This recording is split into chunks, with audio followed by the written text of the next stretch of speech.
Ninth class के सभी बच्चों को मेरा नमस्कार। प्यारे बच्चों, नाइन्थ क्लास के लिए आज वर्कशीट नंबर 44 आई है, वर्कशीट नंबर 44 आई है 14 अक्टूबर 2020 को। आज हम नया पाठ शुरू करने जा रहे हैं प्यारे बच्चों। अध्याय नंबर 6 उत्तक।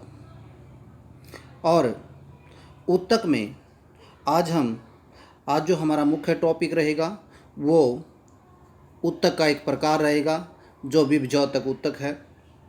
चलिए जानते हैं कि उत्तक क्या होता है उसके बारे में। क्या पौधों में और जंतुओं में दोनों ही प्रकारों में उत्तक होता है क्या, ये भी हम जानने की इस वर्कशीट में कोशिश करेंगे। प्यारे बच्चों, हमने पढ़ा था कि जो कोशिका है, हमारी कोशिका शरीर में किस प्रकार कार्य करती है, ये हमने पढ़ लिया था। हर प्रकार की जो कोशिकाएं हैं हमारे शरीर में, अलग अलग प्रकार की कोशिकाएं हैं। आँखों की कोशिकाएं अलग हैं, हाथों की कोशिकाएं अलग हैं, और वो किस प्रकार से कार्य करती हैं वो हमने कक्षा 8 में हल्का सा जाना था। आइए,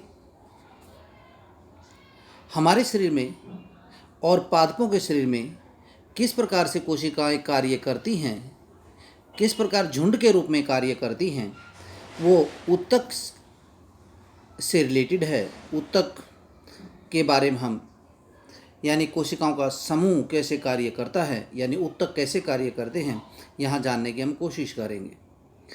बेटा देखिए, इसमें बताया गया है कि तुम पहले से ही जानते हो कि जंतु एवं पादप दोनों ही बहुकोशिकीय जीव हैं। एक कोशिकीय जीव नहीं है, अमीबा की तरह नहीं है। पादप और जंतु दोनों ही, पादप जिसमें इंसान भी आगे, जंतु जिसमें इंसान भी आगे, कुत्ते भी आगे और खरगोश भी आ गया। बहुत सारे जीव हैं जो जंतु होते हैं। पादप पौधों से संबंधित हैं जो विभिन्न प्रकार की कोशिकाओं से बने होते हैं। यानी मैं यूँ कह दूँ, हमारे शरीर में केवल एक प्रकार की कोशिका, ये गलत है। आप भी सभी जानते हैं हमारा शरीर कोई अमीबा की तरह नहीं है जो एक कोशिका जीवों से मिलकर बना है। तो हमारे शरीर में अनेक प्रकार की कोशिकाएं हैं। ये कोशिकाएं कार्य करने में, देखिए, जिन जीवों में सभी कोशिकाएं सभी कार्य करने में सक्षम नहीं होती, ये बात ध्यान दें। इसलिए इन जीवों में प्रत्येक कार्य कोशिका के विभिन्न समूह द्वारा किया जाता। मैं दूसरे शब्दों में आपको समझाना चाहता हूँ। देखिए, हाँ, आपने पता है कि हमारे शरीर में कई प्रकार की कोशिकाएं हैं। कोई लंबी है, कोई छोटी है। जैसे दिमाग की तंत्रिका कोशिका है वो लंबी है, ठीक है। जो लाल रक्त कणिकाएं हैं, लाल रक्त कोशिकाएं, वो गोलाकार होती हैं। तो विभिन्न प्रकार की कोशिकाएं हमारे शरीर में। हम ये सोच लें कि कोशिका ही सारा काम कर देगी तो ये बड़ा मुश्किल का काम है। कई बार एक कोशिका से वो काम नहीं हो पाता है। तो फिर क्या करते हैं, एक प्रकार की कई कोशिकाएं मिलकर एक समूह बना लेती हैं, एक ग्रुप बना लेती हैं। मैं ऐसे उदाहरण देकर आपको समझाना चाहूँगा कि मान लिया हम चाहते हैं कि कबड्डी के ग्राउंड में हैं, एक बच्चा उधर हो जाए, एक उधर हो जाए, तो उसमें मज़े वाली बात नहीं है। यदि हम ग्रुप बना लें, 8 बच्चे उधर हो गए, 8 बच्चे उधर हो गए, तो हम अपनी टीम का कार्य सुचारू रूप से कर पाएंगे। तो इसी प्रकार से कोशिकाएं भी समूह बना लेती हैं किसी काम को करने के लिए, और कोशिकाओं के इस समूह को उत्तक कहते हैं। क्या कहते हैं बेटा? उत्तक कहते हैं। अब मैं एक छोटी सी बात और बताना चाहता हूँ कि उत्तक, देखिए, ये ध्यान दें, एक ही प्रकार की संरचना और कार्य करने वाली कोशिकाओं के समूह को उत्तक कहते हैं। यहाँ ध्यान दो, कोशिकाओं की ये समूह जरूर है लेकिन कार्य एक ही प्रकार का करते हैं और संरचना एक जैसी होती है उनकी। यानी जो उत्तक बनेगा उसकी संरचना समान होती है। जैसे 50 कोशिकाओं ने मिलकर एक समूह बना लिया तो वो समूह एक ही प्रकार का कार्य करेगा। जैसे आँखों की उत्तक हैं तो वो देखने संबंधी ही अपना काम करेगा, ठीक है, न कि चलने संबंधी। तो इस प्रकार से उसकी संरचना और कार्य क्या होते हैं, एक ही प्रकार के होते हैं। तो ये भी ध्यान रखना है उत्तक में। यानी कोशिकाओं के एक ऐसा समूह जो संरचना और कार्य में समान हो, उसे क्या कहते हैं? उत्तक। एक ही प्रकार की संरचना और कार्य करने वाली कोशिकाओं के समूह को उत्तक कहा जाता है। अब जब ये उत्तक मिल जाते हैं, जैसे कोशिकाएं मिलकर उत्तक बनाया, और जब ये उत्तक मिल जाते हैं, कई कई उत्तक मिल जाते हैं, तो अंग बनता है, अंग। ठीक है। तो इस प्रकार हमारा और पादपों का शरीर बना होता है। अलग अलग कार्य करने के लिए हमें अलग अलग उत्तकों की जरूरत पड़ती है। यानी उत्तक, जैसे हाथ के उत्तक है, कोई काम पकड़ने के काम में यूज होंगे। आँखों के उत्तक देखने के काम के लिए सक्षम होंगे। जैसे हार्ट के उत्तक ब्लड को फ्लो करने के लिए सक्षम होंगे। तो इस प्रकार अलग अलग उत्तक होंगे जो अलग अलग प्रकार का कार्य करते हैं हमारे शरीर में। चलिए जानते हैं। यहाँ पे जंतु उत्तक और पादप उत्तकों में कुछ भेद बताए गए हैं, अंतर बताया है। जंतु उत्तकों का अधिकांश भाग जीवित होता है, ये बात ध्यान रखें। जो हमारे उत्तक हो गए, डॉगी के हो गए, चिड़िया के हो गए, इन सब के जो उत्तक हैं वो अधिकांश जीवित होते हैं। जबकि पादप यानी पौधों के जो अधिकांश उत्तक हैं वो मृत होते हैं। ठीक है, यह अधिकतर उत्तक मृत होते हैं। पहला अंतर तो ये हो गया। दूसरा अंतर, इन्हें ऊर्जा की अधिक आवश्यकता पड़ती है, यानी इन्हें ऊर्जा की अधिक आवश्यकता पड़ती है जंतुओं को। जबकि पौधों में क्या होता है, इन्हें ऊर्जा की आवश्यकता कम पड़ती है। दूसरा अंतर ये हो गया। तीसरा, इनकी कोशिकाओं की वृद्धि भी एक समान होती है। जंतुओं में जो कोशिका की वृद्धि होती है वह समान होती है, लेकिन पादपों में क्या होता है, मृत उत्तक होने के कारण वृद्धि भी कुछ ही क्षेत्रों में सीमित रहती है। यानी वृद्धि हर हिस्से में इतनी नहीं होती, कुछ हिस्से में ज़्यादा, कुछ हिस्से में तक ही सीमित रहती है वृद्धि। ठीक है। देखिए यहाँ पे एक चीज़ और मुख्य बताई गई है, मैं उस पर फोकस करना चाह रहा हूँ। सब बच्चे ध्यान देंगे।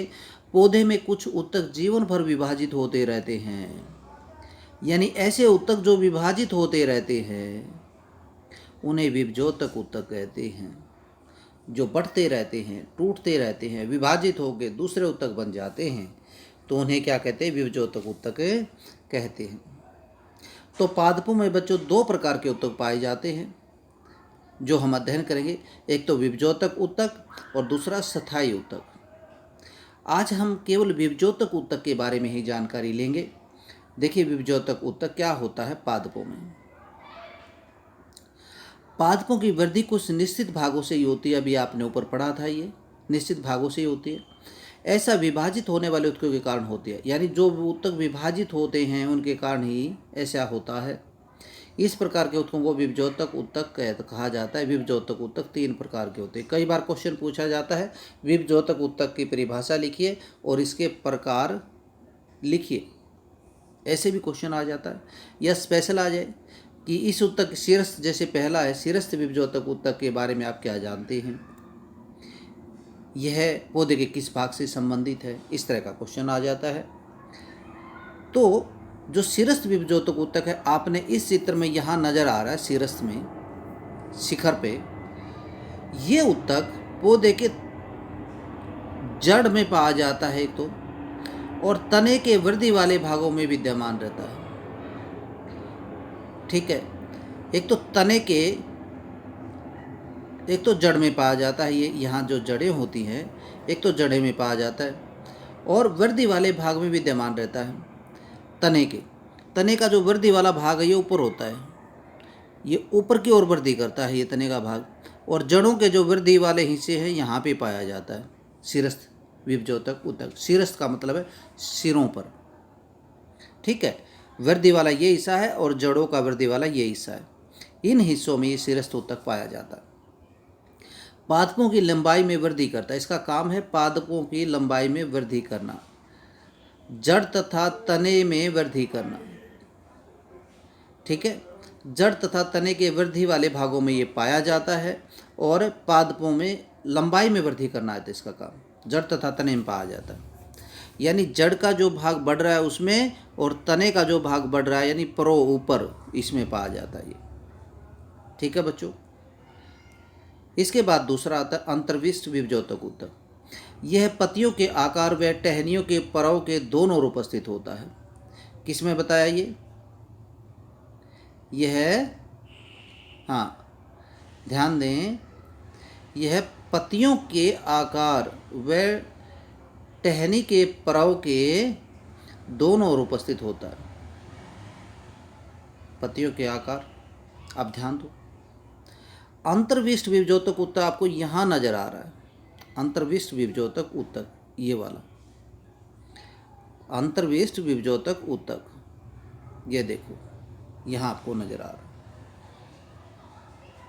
ठीक है, अंतर्विष्ट विभजोतक ऊतक यहाँ आपको नजर आ रहा है। तो ये देखिए, यह पत्तियों के आकार या टहनी के परव के दोनों ओर उपस्थित होता है। मैं एक बार अच्छी तरह से आपको समझाना चाहता हूँ बच्चों, जहाँ पे ये टहनी लगी होती है, यहाँ पे लगी है टहनी, यहाँ पे ये टहनी लगी है, तो एक तो इस हिस्से में पाया जाता है, और अंतर्विष्ट, ठीक है, एक तो टहनी के परव में, जैसे जहाँ पे टहनी पौधे के साथ लगी हुई है, और पत्तियों के आधार, यानी पत्ती का जो आधार है, ये होगा पत्ती का आधार, जैसे ये होगा पत्ती का आधार, यहाँ पे ये ऊतक पाया जाता है, ये दोनों ओर उपस्थित होता है, अंतर्विष्ट विभजोतक ऊतक, ठीक है। तीसरा, पार्श्व विभजोतक, तने की परिधि व मूल में वृद्धि पार्श्व विभजोतक ऊतक के द्वारा होता है। ये पार्श्व विभजोतक होता है, तने में उपस्थित होता है, और क्या करता है ये, मूल, तने की परिधि यानी तने की मोटाई बढ़ाता है, ये तने की मोटाई बढ़ाता है ये पार्श्व विभजोतक ऊतक, ठीक है। और मूल में वृद्धि, मूल यानी जड़ें, जड़ों में जो मूल जड़ें होती है उनमें वृद्धि करने का काम इसका है, पार्श्व ऊतक। अब है विभजोतक ऊतक के गुण, सबसे लास्ट में, इन ऊतकों की कोशिकाएं निरंतर विभाजित होती रहती। विभजोतक आपने देखा था जो विभाजित होती रहती है, तो इन ऊतकों की कोशिकाएं निरंतर विभाजित होती रहती है। इसके पास बहुत अधिक कोशिका द्रव, पतली कोशिका भित्ति और स्पष्ट केंद्रक होते हैं। इसमें रसधानियाँ होती है। तो ये सारी चीज़ें हम लिख सकते हैं इसके गुणों में। बहुत अधिक कोशिका द्रव होता है एक तो इसकी कोशिका में, पतली कोशिका भित्ति होती है, और स्पष्ट केंद्रक होता है, यानी केंद्रक साफ दिखाई देता है। इसमें रसधानियाँ नहीं होती हैं, ये भी ध्यान देना है कि रसधानियाँ नहीं होती। ये इसके 4 गुण हो गए, 4 या 5 कह सकते हैं। पहला हो गया विभजोतक ऊतक के गुण कि ये निरंतर विभाजित होती रहती हैं, बढ़ती रहती हैं। बहुत अधिक कोशिका द्रव होता है इसके अंदर, इसकी कोशिका में। पतली कोशिका भित्ति होती है, नंबर 3। स्पष्ट केंद्रक होता है, नंबर 4। और नंबर 5 रसधानियाँ नहीं होती। विभजोतक ऊतक के ये गुण है। प्यारे बच्चों, क्वेश्चन पे आते हैं। ऊतक क्या होता है? यानी कोशिकाओं का वह समूह जो संरचना में समान और कार्य भी समान हो, तो कोशिकाओं के ऐसे समूह को ऊतक कहते हैं। पादे के जंतु ऊतकों में कोई 2 अंतर लिखिए। प्यारे बच्चों, ये आपने अंतर देखे ही थे ऊपर कि पादप कोशिका क्या होती है। यहाँ पे आइए वापिस। हाँ, पादप कोशिका का अधिकांश भाग जीवित होता है, इसका मृत होता है, ठीक है। इन्हें अधिक ऊर्जा की आवश्यकता होती है, इन्हें कम ऊर्जा की आवश्यकता होती है, ठीक है। इनकी कोशिका की वृद्धि एक समान रहती है, इनमें अनियमित असमान रहती है वृद्धि। तो इस प्रकार से ये क्वेश्चन नंबर 2 भी आपका हो जाएगा। 2 अंतर पूछे हैं, बता दो। विभजोतक ऊतकों के प्रकार तथा पौधे में उनकी स्थिति दर्शाइए। आपने बताना है विभजोतक ऊतक के प्रकार 3 प्रकार के होते हैं, उनके नाम लिख दीजिए, जैसे शिरस्थ, अंतर्विष्ट और पार्श्व विभजोतक। तथा पौधे में इनकी स्थिति दर्शाइए। ये शिरस्थ कहाँ होता है, अंतर्विष्ट कहाँ होता है, जैसे टहनी और पत्तियों के जहाँ पे शुरुआत होती है वहाँ पे होता है। ये तने की परिधि और मूल की वृद्धि पार्श्व विभजोतक ऊतक यानी तने में होता है और मूल में होता है। तो ये हो जाएगा। विभजोतक ऊतक के कोई 2 गुण लिखिए। यहाँ पे आपने 5 पढ़े थे तो 2 लिख दोगे आप। तो ये थी बच्चों आप आज की आपकी वर्कशीट। बच्चों, एक हिदायत भी आई है कोविड के बारे में, कोरोना के बारे में, तो उसको भी आपने नज़रअंदाज नहीं करना है, बहुत ध्यान से उसको देखना है और फॉलो करना है। हिदायत है, मास्क पहने। कोविड की लड़ाई को निरंतर आगे बढ़ाने के लिए आपने मास्क पहनना है। तो आप ये नज़र आ रहा है कि मास्क पहनिए। तो ये थी बच्चों आज की वर्कशीट। मिलते हैं अगली वर्कशीट में। तब तक के लिए नमस्कार।